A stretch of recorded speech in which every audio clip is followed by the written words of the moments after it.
Hello friends, स्वागत है आप सबका आपके अपने चैनल में जिसका नाम है एसजी टेक्निक। दोस्तों, इस वीडियो में मैं आपको फोल्डर की डाई कट बनाना सिखाऊंगा। तो आइए स्टार्ट करते हैं और बनाते हैं फोल्डर की एक नई डाई कट। तो उसके लिए मैंने अपना एडोब इलस्ट्रेटर ओपन कर लिया है और सबसे पहले मैं प्रेस करता हूँ शिफ्ट ओ और इस आर्टबोर्ड को थोड़ा सा बड़ा कर लेता हूँ इस तरह से, और ये ऊपर नीचे से भी ऐसे मैं बड़ा कर लेता हूँ। और फोल्डर मैं बनाने जा रहा हूँ A4 डॉक्यूमेंट्स रखने के लिए। तो A4 का साइज़ होता है 21/29.7। तो हम फोल्डर की जो डाई कट है वो बनाएंगे 23/32 कि उसमें आराम से हमारा डॉक्यूमेंट्स आ जाए। उसके बाद इंटर करेंगे और इसे हम कलर दे देते हैं। इसका स्ट्रोक का कलर हम दे देंगे रेड कलर में। उसके बाद अभी मैं इसको एक और कॉपी कर लेता हूँ, थोड़ा सा और इसको बढ़ा लेता हूँ। और दोस्तों, अभी मैं इसको कर दूंगा हाफ हाफ, थोड़ा सा डिज़ाइनदार। तो आपको बताते हैं किस तरह से इसको बनाना है। तो हम ले लेते हैं पेन टूल, इसका शॉर्टकट है P। यहाँ से हमने पेन टूल लिया और ये सेंटर में आया और यहाँ पर क्लिक किया, फिर सेंटर में आकर इसको थोड़ा सा इस तरह से घुमा लिया। उसी तरह से नीचे की साइड में भी हम इसको इस तरह से थोड़ा सा घुमा लेंगे। वो आपके ऊपर है, आपको किस तरह की डिज़ाइन बनानी है आप बना सकते हैं। मैं अभी इस तरह की बना रहा हूँ। उसके बाद हम इसको दो पार्ट में बांट लेंगे, अलग अलग कर लेंगे दोनों को। तो उसके लिए हम आ जाते हैं पाथफाइंडर में और यहाँ से हम क्लिक करेंगे डिवाइड। इसको हम डिवाइड कर देंगे। ये हमने क्लिक किया और ये हो गया है डिवाइड। अभी ये ग्रुप में है तो इसको हम कर लेते हैं अनग्रुप। राइट क्लिक करेंगे और ये अनग्रुप हो गया। तो अभी एक पार्ट हम इस साइड में लगा लेते हैं और दूसरा पार्ट इस साइड में लगाएंगे, लेकिन इसे हमें करना होगा रिफ्लेक्ट।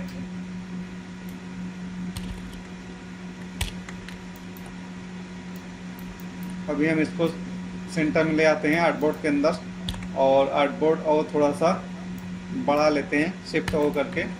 उसके बाद हम देखते हैं कि ये अभी सही है या नहीं। तो उसके लिए हम आ जाते हैं प्रॉपर्टीज़ पर और हम रिफ्लेक्ट करके देखते हैं कि ये बंद होने के बाद सही बंद हो रहा है या नहीं। तो हम इसको रिफ्लेक्ट करते हैं और इसको ये यहाँ से मिला लेते हैं।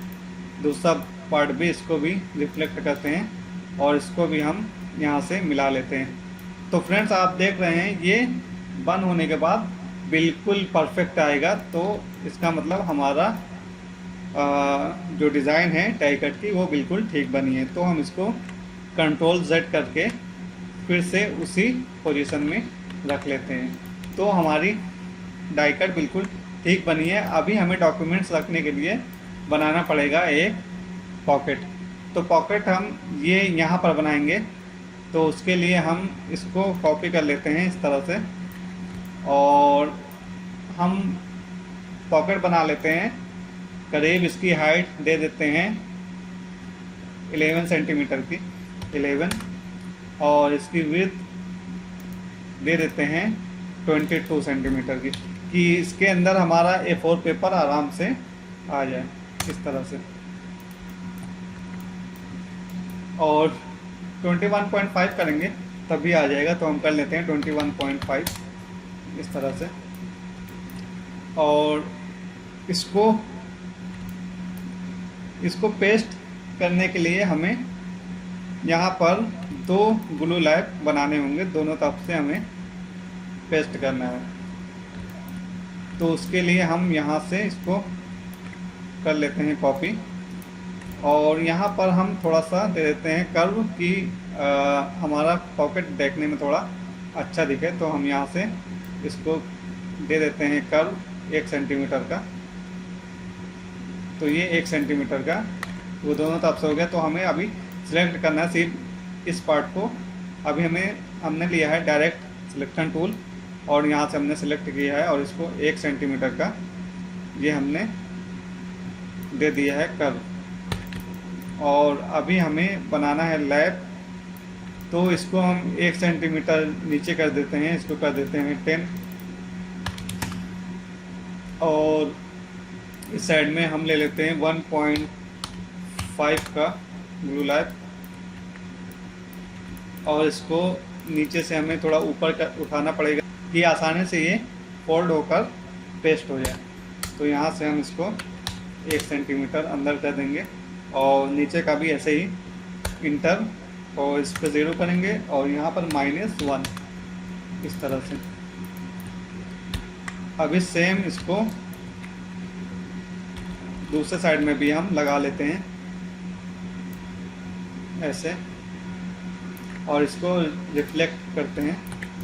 रिफ्लेक्ट करके इसको यहाँ से हम मिला लेते हैं ऐसे। अभी मैं आपको कंप्लीट इसको फोल्ड करके बंद करके दिखा देता हूँ कि ये बंद होने के बाद कैसा दिखेगा। तो हम इसको कर लेते हैं रिफ्लेक्ट और इसको हम यहाँ से मिलाएंगे ये इस तरह से। जब हम इसमें ग्लू लगाएंगे तो यहाँ से फोल्ड करके इसको अंदर करेंगे, इसी तरह से इसको भी रिफ्लेक्ट करके इसको भी फोल्ड करके अंदर करेंगे। फिर इसको सबको सेलेक्ट करके फिर यहाँ से फ्लिप वर्टिकल करेंगे इस तरह से और इसको यहाँ से मिला देंगे।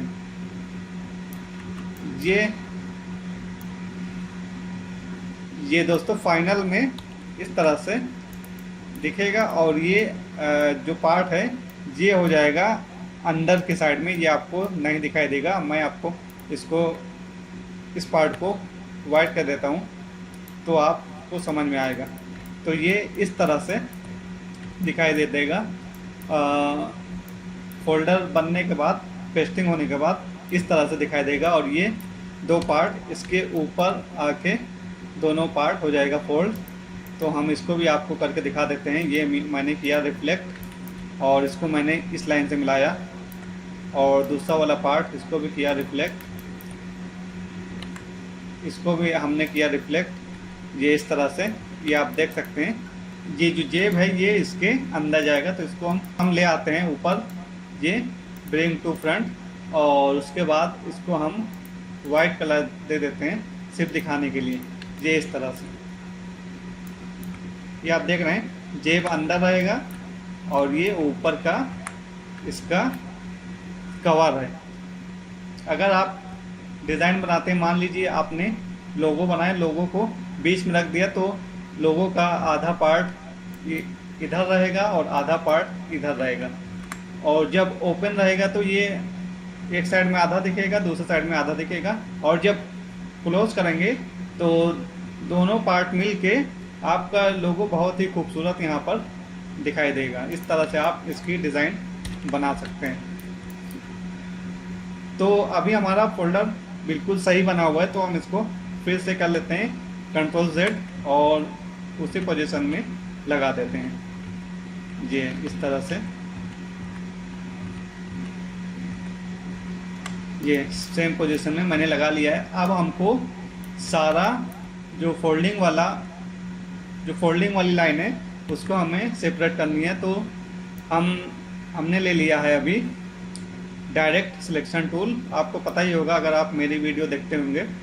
तो उसके बाद मैंने किया है Ctrl+X कट कर लिया है, फिर मैंने किया है Ctrl+F पेस्ट कर लिया है, फिर मैंने इसको डिलीट कर दिया है, इसको भी मैंने डिलीट कर दिया है और इसको मैंने कलर दे दिया है ग्रीन।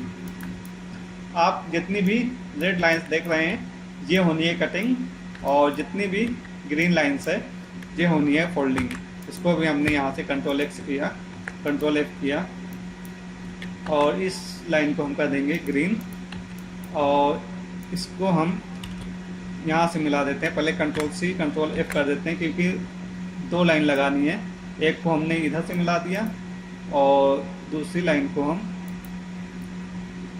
यहाँ से पकड़ेंगे दूसरी लाइन और इसको हम इधर से मिला देंगे इस तरह से अभी, और इस लाइन को थोड़ा सा हम अंदर लेके आएंगे जिससे कि फोल्डिंग में हमें कोई दिक्कत ना आए। तो यहाँ से हमने इंटर किया, 0 किया, फिर यहाँ से 0.05 एकदम ज़रा सा इस तरह से, और इस जेब को भी हम थोड़ा सा 1.2 मिली थोड़ा नीचे कर लेते हैं। तो यहाँ से -0.2 कि जब ये फोल्ड करेंगे, फोल्ड करने के लिए ये इसमें आसानी होगी फोल्डिंग करने में। तो ये भी हमारी लाइन फोल्डिंग वाली है, इसको भी हमने सेलेक्ट किया, Ctrl X किया, Ctrl F किया, और एक लाइन डिलीट किया, इसको भी डिलीट किया, और इसको सेलेक्ट करके मैंने यहाँ से कलर दे दिया है ग्रीन, क्योंकि ये भी फोल्डिंग लाइन है। तो फ्रेंड्स आप देख सकते हैं इस तरह से हमारी फोल्डर की डाई लाइन बन करके तैयार हो गई है। और फ्रेंड्स अगर आपको ज़्यादा डॉक्यूमेंट्स रखने हैं तो आप यहाँ पर इसमें स्पाइन भी दे सकते हैं। इस तरह से आपको अगर 5 mm की देनी है, 4 mm की, तो जैसे 5 mm की देनी है तो 0.5 करके नीचे वाले में 0 करके इस लाइन को भी हम कर लेंगे 0.50, कॉपी करना है 0.50 कॉपी। इस तरह से आप सब तरफ डबल लाइन लगा सकते हैं और ये डबल फोल्ड हो जाएगा, तो आप इसमें ज़्यादा डॉक्यूमेंट्स रख सकते हैं। तो अभी मुझे ज़्यादा डॉक्यूमेंट्स नहीं रखनी है, इसीलिए मैंने एक ही फोल्ड दिया है, क्योंकि मुझे मुश्किल से 4-5 पेपर रखने हैं। तो इस हिसाब से ये डाई कट बिल्कुल परफेक्ट है 4-5 पेपर रखने के लिए। A4 का 4-5 पेपर आप इसमें बड़े ही आसानी से रख सकते हैं। ओके फ्रेंड्स, उम्मीद करता हूँ कि आपको ये वीडियो अच्छी लगी होगी। अगर आपको वीडियो अच्छी लगी है तो इस वीडियो को प्लीज़ लाइक कीजिए, शेयर कीजिए और इस चैनल को सब्सक्राइब ज़रूर कीजिएगा। वीडियो देखने के लिए आप सबका बहुत बहुत धन्यवाद।